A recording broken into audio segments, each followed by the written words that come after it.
In this video, we'll try and discuss a few of the things why Einstein is wrong in many of his conclusions. I can make no comment about his mathematics.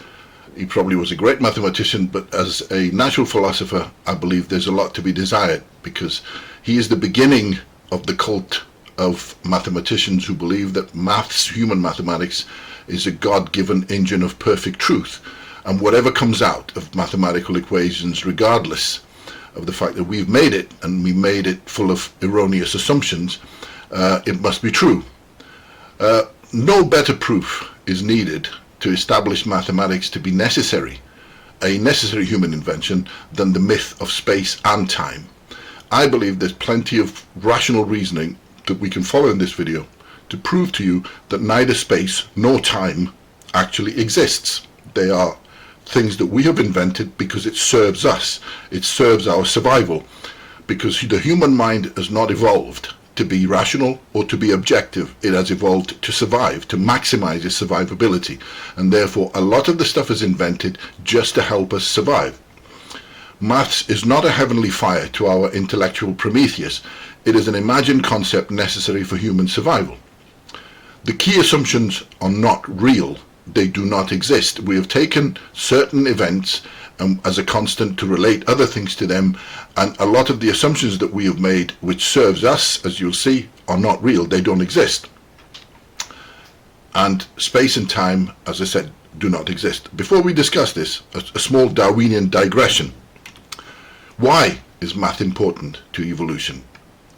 There are two stages to evolution. Again, this is beyond the scope of this video. We'll see that later when we discuss Darwinian evolution and the quantum foundations of life. But there are two stages to evolution. There's the irresistible stage, which is fundamentally, we'd call it instinctive or chemical pathways, where, like, for example, H2 plus O2 gives H2O, not HCl. So whoever believes that everything is possible is not thinking. Whatever is permitted by chemical pathway is the path that we have followed irresistibly from the first Luca, the last universal common ancestor, which could have been a part of DNA or a piece of RNA, to modern humans, is predominantly subject to irresistible selection. It's only with the advent of humans that we get to true conscious selection, which means that we weigh out options and then we deliberately and consciously select them, despite the chemical pathways being against us. So if we look at the path of decision making and perception and their evolution, what would we see? Life is a process, and that process involves making choices. This is true to everything. Even if you take Luca, the last universal common ancestor, for it to replicate, it would have to make choices. Now, these choices obviously are chemical pathways and they are irresistibly coded, but still they are choices. So in order to make choices, what is important? We have to perceive. Now, cogito ergo sum is something that everybody knows, and a lot of people keep saying it. I think, therefore I am. I'm not quite sure many people actually understand it or its significance. But thinking, I don't believe, is the right word for it. What really Descartes says, and what he, I believe, means, is a factory exists that manufactures perceptions. That's what he really means. What does that mean? It means that, for example, the color green does not exist when you look here. The color green is manufactured in your mind by the signals, electric signals that are going through your eyes, and then they are used in your brain to manufacture the perception of green. And this applies to all things, like light, like hot, like cold, pain, pleasure, etc. So first important thing for a living organism is that they have to be able to perceive things. In other words, well, perceive them. What's the next stage? They have to be able to differentiate these perceptions. In other words, light and dark, cold and hot, nice and not nice, if you like, if you're chasing food or running away from a threat. So differentiation after perception comes in, and then after that you have to be able to sequence them in the right order. Now you have timing and the need for timing, which doesn't necessarily mean much when you're an amoeba, but as you get more and more sophisticated, it becomes more important because you're far more accelerated, and therefore timing is important. So now you see that in the sequence we invent timing, And then we need to know which direction it's coming from. So now we have to invent space. Is it in front of us? Is it behind us? Or is it sideways or above?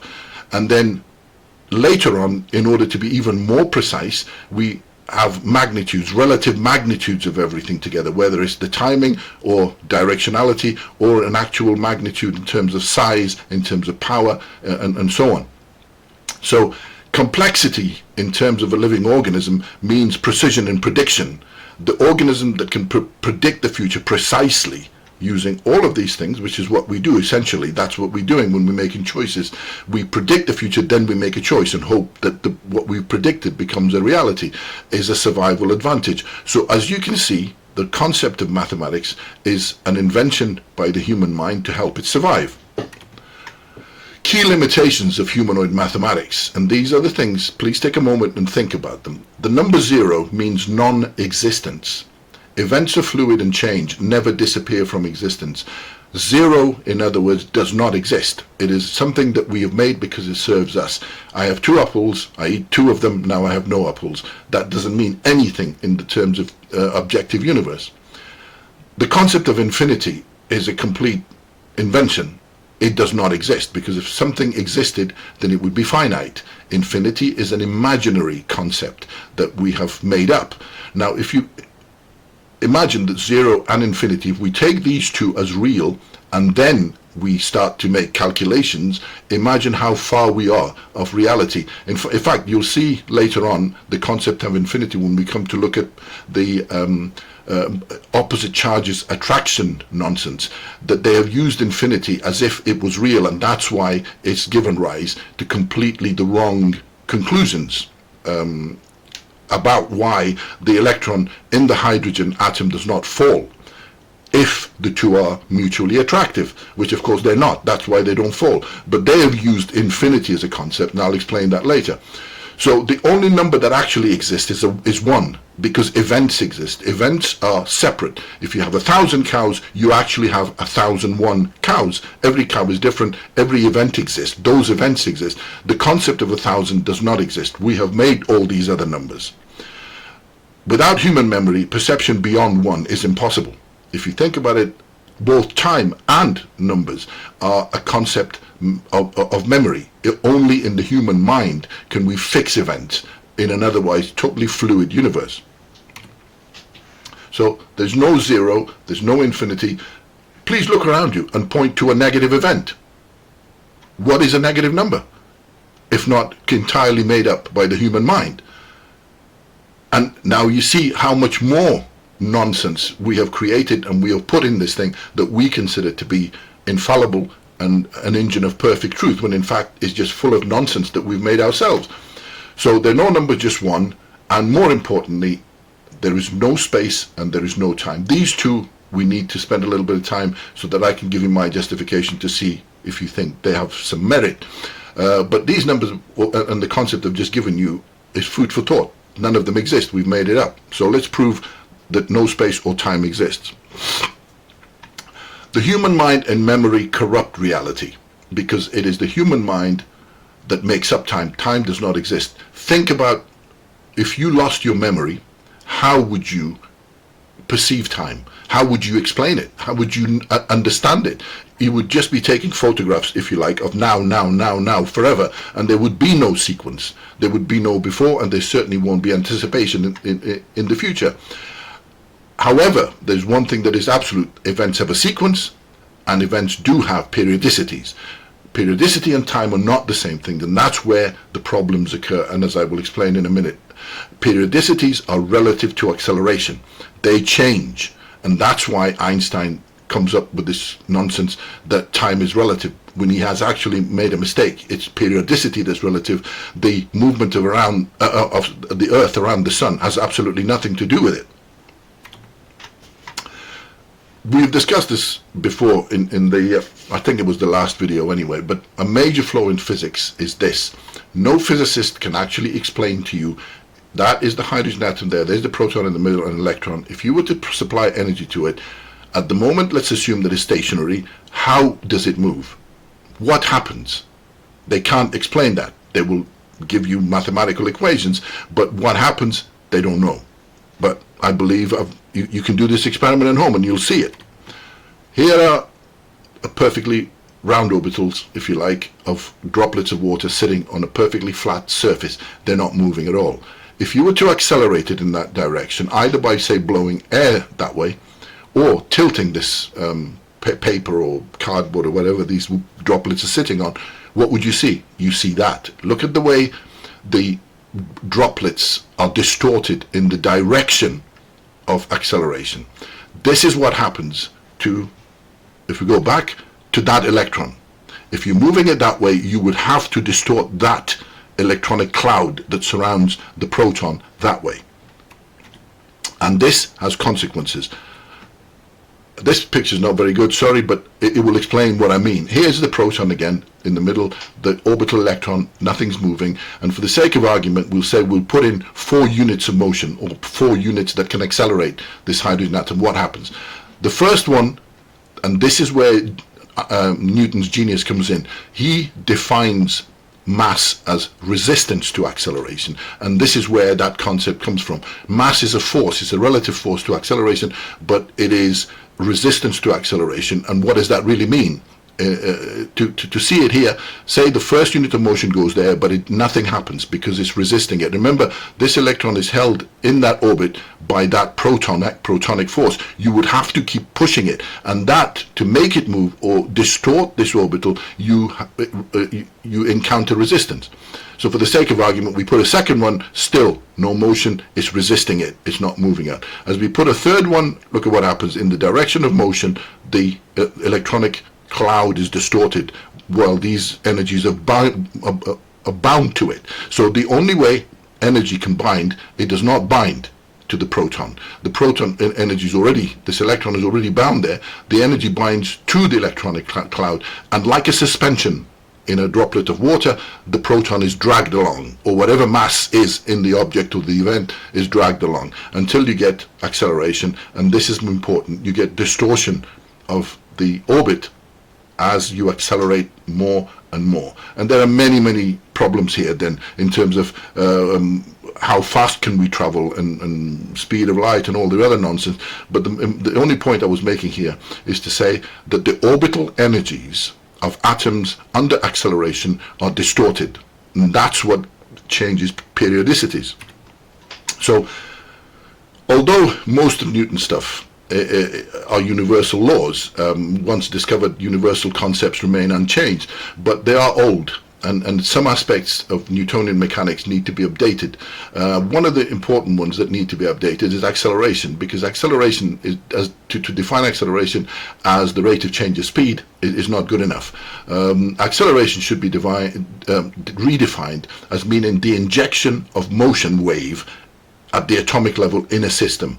And there are 2 ways at least that you can accelerate an event.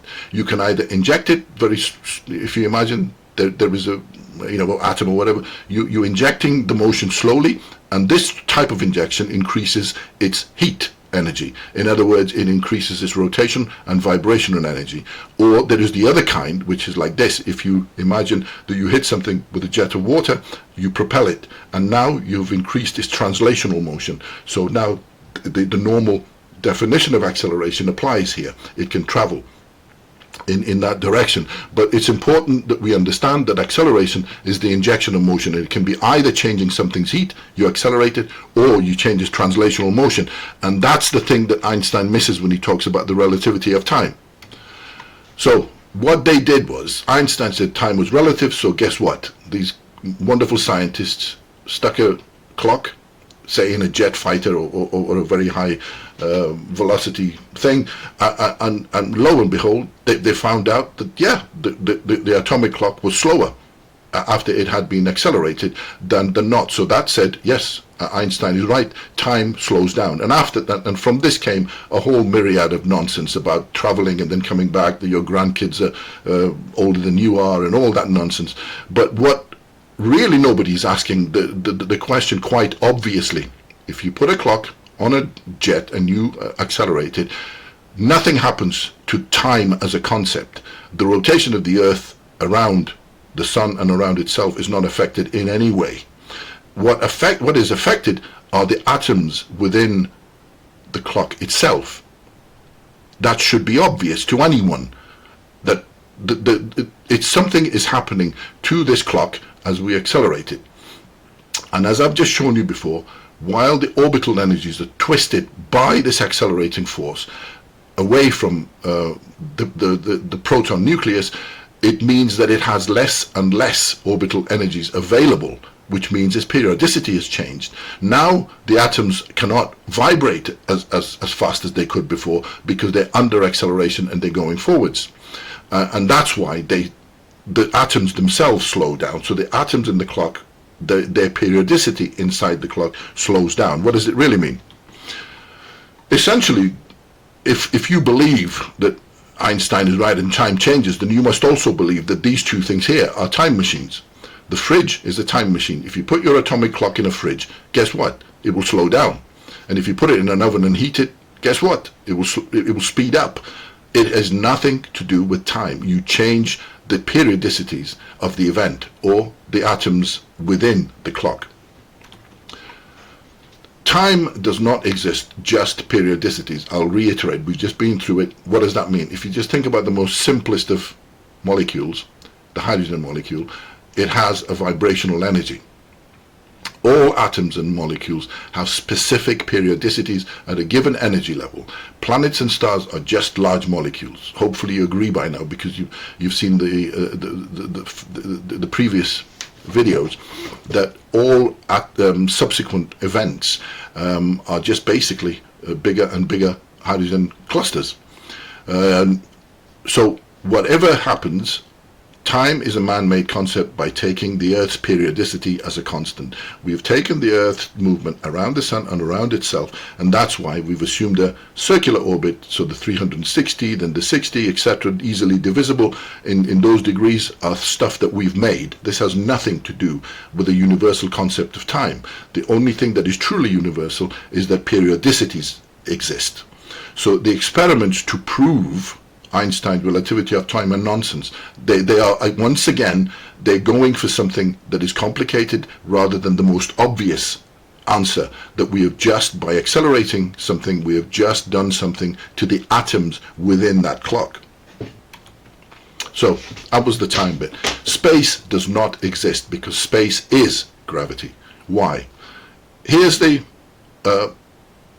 proton, and I'm just showing a sort of a rough schematic of what I believe to be the most logical thing that a proton is. There's nothing solid or anything, it's just a force field. It emanates outwards and it gets smaller and smaller until it disappears after a certain time. So you might have in a normal hydrogen atom, the proton's there, there's the electron there. In the ground state and the excited states, the proton jumps up and down, releasing energy, falling back, etc. But that's the protonic force field. Everything else is just a bigger cluster of protons. So everything else is essentially just a bigger and bigger and bigger hydrogen atom. But if you look at it, and we've seen this already in one of the other videos, here's the Sun, here's the Earth. It's actually not to any scale, but my point is that although you think that there's space between you, us, I mean the Earth and the Sun, then you're mistaken. That's because your brain is telling you something that isn't true. We are very firmly inside the Sun's gravitational lattice pressure. Not only that, the Sun extends way beyond here, so 40 times more, because how else would you explain the orbit of Pluto, and perhaps even further than that?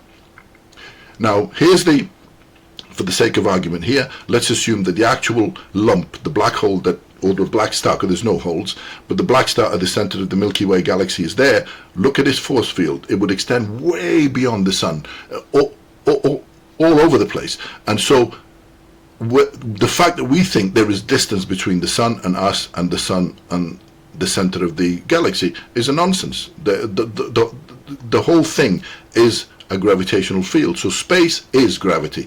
There is no such thing as nothing. That's my point. The idea that we assume that there is nothing is entirely man-made, because in reality we know of no observable event that can justify our saying there is nothing, because all of this universe is the universe of gravity. even the furthest corners of it exist there, and we can see them because of gravity. If gravity wasn't there, we wouldn't have any idea of where it begins and where it ends. So, the terminus of human mathematics. Einstein had to invent space or time, or there would be no physics. If you take away the concept of space and time and acceleration and so on, even his famous equation, E equals mc squared, well, speed, c squared, you know, what kind of equations would you be left in? We need equations. I totally agree to derive utility from things, but making this assumption that physics is not human made and is something special because of the perfect engine of mathematics is a big mistake, and hopefully I've shown you some of these mistakes.